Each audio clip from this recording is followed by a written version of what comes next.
Effect of nuclear bomb explosion. Nuclear bomb explode అయినప్పుడు 6 stages లో దాని ఎఫెక్ట్ తెలుస్తుంది. న్యూక్లియర్ బాంబ్ పడిన ప్లేస్ లో ఉంటే చావు ఎలా అయింది అని తెలియక ముందే చనిపోతారు. స్టేజ్ 1.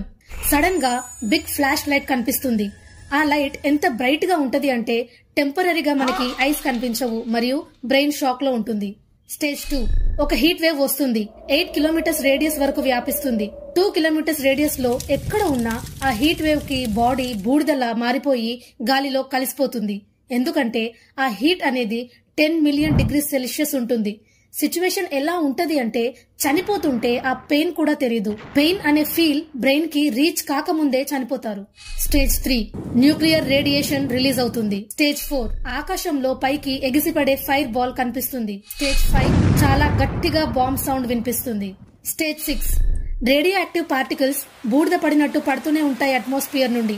దీనివల్ల 0 to 50 కిలోమీటర్స్ దూరం వరకు ఈ రేడియో యాక్టివ్ ఎఫెక్ట్ ఉంటుంది. ఆకాశం మొత్తం పొగతో ఉంటుంది. సన్లైట్ కూడా ఉండదు. ఎవరైనా సర్వైవ్ అయినా కూడా రెస్క్యూ టీం కూడా రాదు. ఎందుకంటే వస్తే వాళ్ళపైన కూడా రేడియేషన్ ఎఫెక్ట్ ఉంటుంది. ఒకవేళ వస్తే హజ్మత్ సూట్ వేసుకుని వస్తారు. హజ్మత్ సూట్ వేసుకోవడం వల్ల వారిపై రేడియేషన్ ఎఫెక్ట్ ఉండదు. జపాన్ లో న్యూక్లియర్ బాంబ్ ఎక్స్ప్లోజన్ అయ్యింది అని మనకందరికీ తెలుసు. కానీ ఆ బాంబ్ లో 64 kg యురేనియం యూజ్ చేస్తే ఓన్లీ 1 kg యురేనియం పేలింది.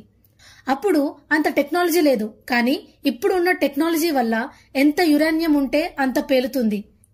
జపాన్ లో చూసిన దానికంటే ఇంకా ఎన్నో రెట్లు ఎక్కువ ఎఫెక్ట్ అవుతుంది. సో ఇలాంటి సిచ్యువేషన్ రాకూడదు అనే కోరుకుందాం. Thank you for watching. For more updates subscribe to my channel.